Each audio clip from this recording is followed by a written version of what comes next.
What's good, guys? Welcome back. Today, I wanted to take a look at the new Dominus Impulse that is going to be released in ROTA alongside the new Mimighoul support. So this card, if you don't know what it does, if your opponent controls a card, you can activate this card from the hand. When a card is an effect or is activated that includes an effect that special summons a monster, negate that effect, and if you have a trap engraved, you can destroy that card. But the important part of this is if they activate it from the hand, they are locked out of light, earth, and wind monsters, which is a problem because all your Mimighouls are earth. So if you have them on your opponent's field and flip them up, your opponent is unable to activate the mandatory effects, so you will not get the bonus effects off of these. So the way that I would go about siding for this card, first off, it's only going to be played in Tempai for the major decks. Anything that plays Fiendsmitch can't play this because it stops them from using light cards. So the best card to side against this is probably Crossout Designator to hit this, and you also want to play Crossout anyways because of the Molcharmy cards. Probably Parelia is actually the worst one for us still, because you only special summon from the deck. Let's see here. Slime specials from the deck. Maker summons from the... Maker summons from hand and deck. So that's 2. And Throne summons from deck. So these are actually both really bad for us. For multiple reasons. So Crossout has the most generic use. And then if you're really worried about it, you can play Prohibition or Sales Ban. Sales Ban only stopping it for the turn, which is good enough to set up, and Prohibition stopping it until we can out the Prohibition. So we're going to do some test hands and see if we can play through this card being activated on us. So let's go ahead and come over here to the solo mode. Probably do like 3 hands of each. Alright, so we have Dungeon, Dragon, Slime. 2 dungeons, not the best thing to see. So obviously we want to try to play around the Imperm and well, you can't play around Valor with this, but Imperm is very common, so we're going to try to play around that by doing the Slime Archfiend combo. So we're going to grab the Archfiend. We're going to use the effect of Slime. And I'm going to assume that every time they can activate the card, they will use the card. And since we control Dungeon, they can negate the Slime Summon. So they're going to slam that down, lock themselves out of Curse. So now we have the issue of playing around Imperm still. Dragon is our only real play at this point. And they can't use Valor now because they lock themselves out of light monsters. So we're still going to play around this by activating the Archfiend, giving it to them. You won't be able to use the effect on their field, unfortunately.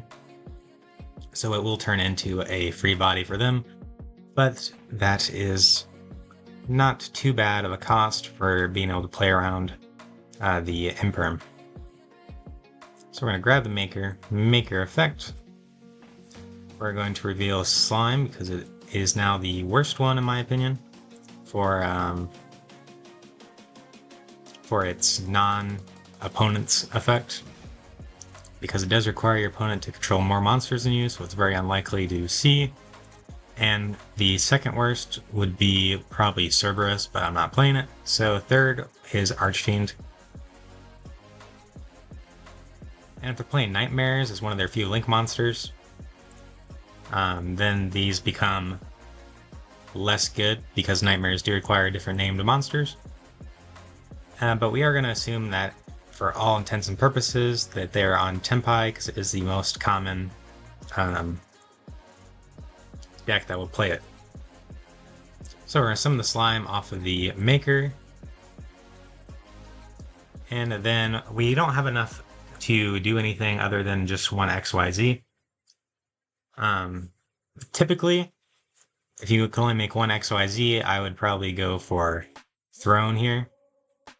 Just because of the non-targeting bounce, plus the 4K body is pretty good. but I am going to assume this is Tenpai. So I'm just going to go for Nightingale, and then abuse the dungeon's incredible follow-up. So let's go to the next hand. Okay, this hand's really good. Well, it's not the best, because you are going to have to use this 1-for-1. So we're going to go with Unicorn, Unicorn Effect. We are going to grab the Birth. There it is.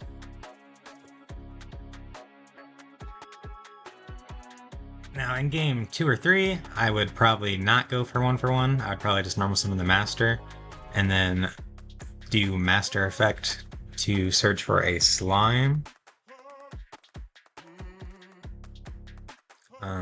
Which honestly might still be correct. If you had another monster for 1-for-1, this would be a very easy choice.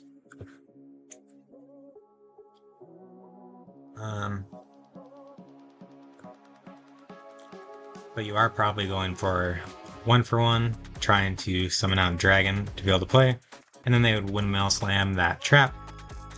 But let's say we went for the other option. We're being a little more mindful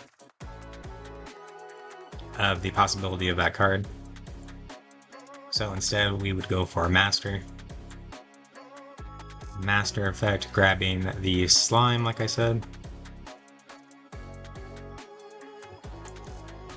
Because it's the next best thing. You still get the follow-up, and then now they're going to activate the effect on the Slime. But at least now we have the option to go into the IP plus a Kashtira. And we have room still. So not too bad of a setup. Another option you could have went for would have been something like G-Golem, and then G-Golem add back the Master and have G-Golem plus Unicorn still, and have the follow-up of Master to normal summon. Do the third hand for this. Okay. This hand's a little bit better, but pretty similar. We're starting with the Cash Dungeon, as you should. And grabbing the Unicorn, because it's the only one I play. You might want to play one Fenrir, just in case. But we're going to do the same play of Unicorn, grab Birth. But this time we have access to the dungeon. So we're going to Dungeon, grab Dragon.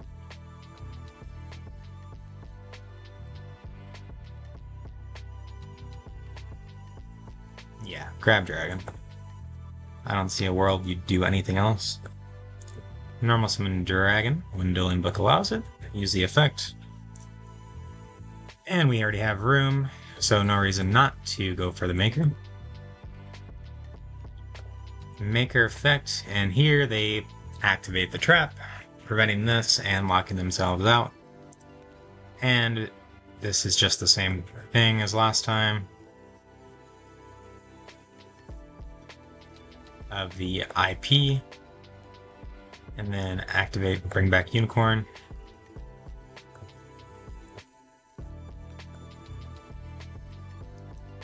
And that's pretty much all you can do. Yeah, looking at the extra deck, there really is nothing else you can do. Now you could just go for a straight SP if you wanted to, but it's probably better to just IP into SP to get the banish on their turn. We'll do one more, because that was pretty similar to the last one. And I did try to record this one time before, but I did mess it up. So this time we have an extender in the form of Fairy alongside our dragon. So what we're going to start with is the Shifter, because we want to play around the Draw and Lockbird, and Veiler. So this only loses to a Shifter. So actually what we're going to do is start with the effect of Mimighoul Archfiend, They can't negate this because I don't control a card yet.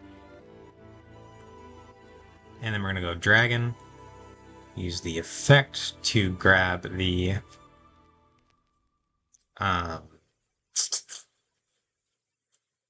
you can grab either of these, because at this point we're expecting to be able to go through the XYZ to also grab something else. But in this case, I'm going to go for Dungeon. Because if we have to exclude one of them, I would probably just exclude the... what's it called? The Maker. It doesn't do anything for your end board or your follow-up, really. Especially when you're under Shifter, you're not going to have the Graveyard effect. It is good for multiple bodies, but the grind from Dungeon is probably more important. So here we already used a normal summon. So we're just going to grab the other extender, is what I would normally go for. And it just so happens to work out better than anything else. Use the armor because we don't know if they're going to keep this monster for much longer, for what line we go through. But this is the first effect that's special summon, so they're going to activate the trap, negate the summon, or the effect to summon, and lock themselves out of Earths. Luckily, we did open the Fairy. So we're going to summon the Fairy. And we are under Shifter this time, and we don't have the benefits of grabbing the Unicorn back off of Birth. So IP will not do anything because they also will not end up giving us that Archfiend back because they can't activate the effect. So instead, we could make the call that Tenpai is the best deck that would be playing this, and just go for Nightingale and hold the line, and hopefully they don't remove Dungeon. But since we don't have anything to follow up with outside of the Dungeon, and they're likely going to pop it, I'm going to elect to go for Throne here. Throne effect, we're going to detach the Dragon because Fairy is a 1-of, and if it gets banished, you're not going to have a way to get back to it anymore. So we are going to Summon Master, Master Effect, and grab the guaranteed follow-up. So all this is a Seals Bounce for 1. Not much you can really do about it. You could also just go for Trap instead if you just want to go for Giant, but that does lose to a top deck Ash Blossom on the Trap, and they can out everything. But the safest bet would be Nightingale. It's going to guarantee you make it back to your turn, but does not guarantee that you're going to have follow-up. So you just got to pick and choose on that part. So now we're going to look at the Fiendsmitch version of the deck. See if that fares any better. So we drew a really bad hand, really. So what would we start with?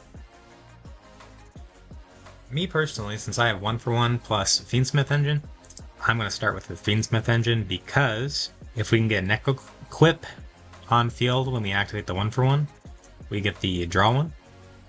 So we're going to activate Tract, and this is the first chance they have to activate the trap, and we're going to say that they do. So they negate it and lock themselves out.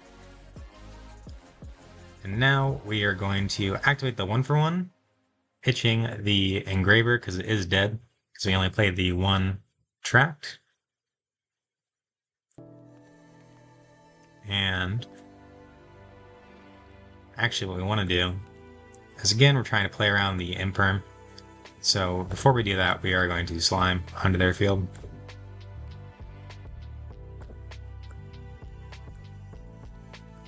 And then we're going to get the Dragon effect to add. And unlike last time, because we actually have a bit more we can do if we get extra bodies, so actually it won't matter. because there's no way to trigger your opponent's effects. So either of these options are just going to give you the 1 extra body. So we're going to do this, grab the armor, special armor using its effect because your opponent controls a monster. And this time we have more plays we could do. Because we have 2 bodies, we can go through the rest of the Fiendsmitch engine, or we can just go for trap. Honestly, I think we'd rather go for the Fiendsmitch. Go through all this. If you watched the last video, you already know what we're doing. Grabbing the... Can never find anything when I'm trying to do this. But we're going to activate the effect in the graveyard to attach, contact, fuse these away for the Necro clip.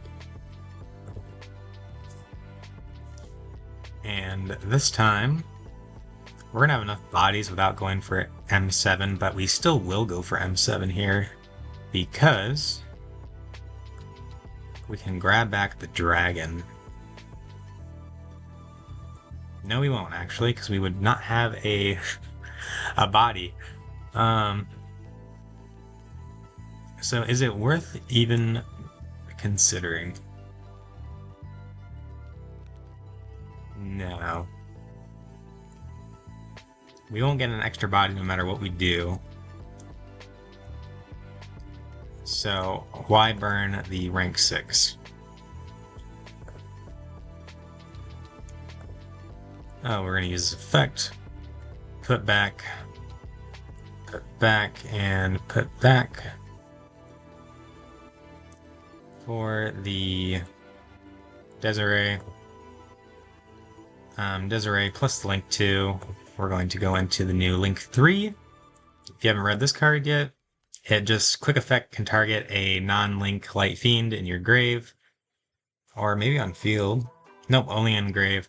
Special summon it and then attach it, and then it gives it the ability that for every Link rating on the monsters attached to it, it'll gain 600, I believe. Yes, 600. So right now it is at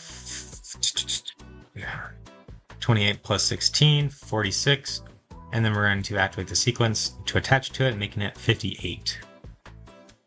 So this is 5800, non-targetable, and up to 5 negates at once, but you're probably only going to get 1 or 2. But the big part of it is that it's 58, so it's really hard for Tempai to get over. The only thing they could do is pop the field spell with Trident to make it 6k. But if they're already at that point, you're probably dead. Your negate wasn't enough. And Nibiru is not very good against Tempai, so we are in a rough spot, really. But the extra deck... Oh, we do play Nightingale. So you could have gotten Nightingale, too. Probably best judgment to always go Nightingale. It is a little bit harder of a decision, like right here.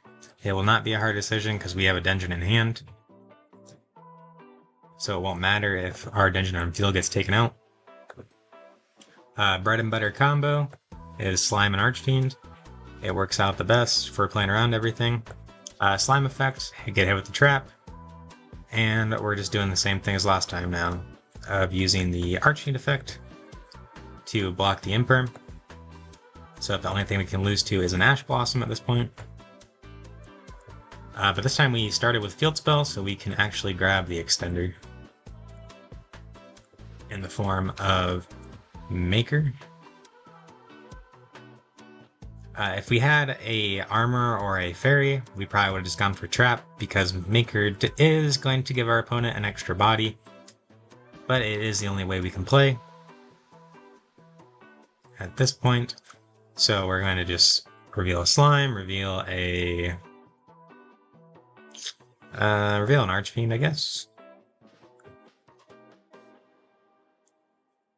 And just like last video, it loves giving me the slime instead of my opponent.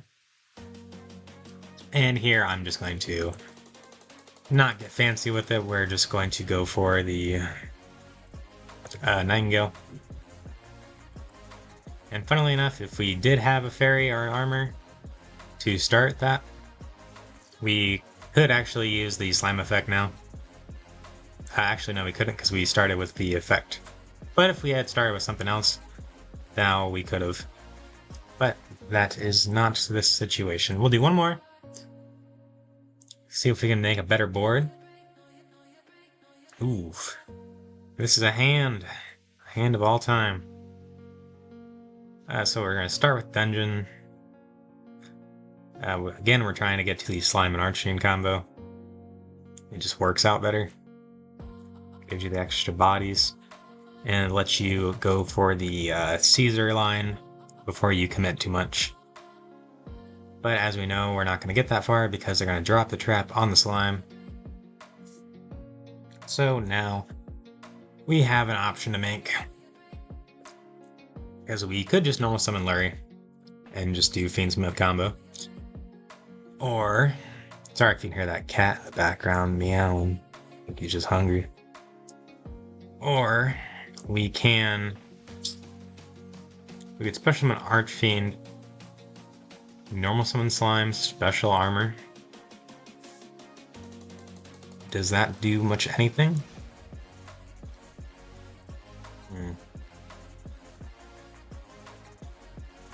I think that is what we are probably gonna do. Is just special summon this to their field. And then actually we can showcase something different just because of how this is gonna work out. We can normal summon this master, grab fairy. Fairy, where are you? And now we can special summon both the armor and the fairy. And instead of grabbing trap, we can actually just go for throne and then have a non-target bounce of 2 because we have 2 material on the throne now because we didn't have to use it to special summon the master. So then now we can bounce their normal summon fire if that's what they started with. Say they normal summon green or normal summon red, and that was all they had, then we can just bounce back. And just hope they don't have the Sangan summoning or field spell to play through it. But it's not too bad of a play. But it does lose out pretty hard to a few things, like they can just normal summon. I guess Tenpai wouldn't be playing anything to link 1 the Archfiend for, but I guess normal summon any dragon into the link 1 dragon into SP does force all this out. So maybe it is safer just to instead go for the Fiendsmitch line and keep all your Mimighouls in hand. Or to just go for the play of normal summon slime, special the armor that we had, and end on the Nightingale. But I think that is just like case by case, how good your opponent is. Because that actually does matter a lot. If they're not a very good Tenpai player, they won't be able to play through, say, like putting up a Caesar. And if they are good, I'd probably just go for the Nightingale. And that would be my 2 cents on that. But, so yeah. So the trap, I think, is a problem for the deck. But as we can see, it's not the end of the world. We can still make a board. It doesn't fully kill the deck. You are just losing a lot of your best effects. But luckily, the new... Let me get this bad boy out. This giant Mimighoul actually can let you play without the gimmick of using your opponent's field, just because it allows you to attack directly with your non XYZ Mimighouls, and Master will be a 4K when it gets back to your turn with the throne. So 4K, I don't know if you shouldn't be able to kill, I don't think. Because your next biggest would be a dragon that you manage to keep on board somehow. Maybe you summoned it in the end phase using the room. But then you're at 65k, and then the Giant's Burn effect will come in there, and you can pop 2 cards on your own field if your opponent has 2 sets, which you're likely going to give them, and burn them for the last of their life. So it's not the end of the world if you get hit with the trap. So yeah, thank you guys so much for watching. If you liked the video, like, comment, and hope you have a good day. Peace.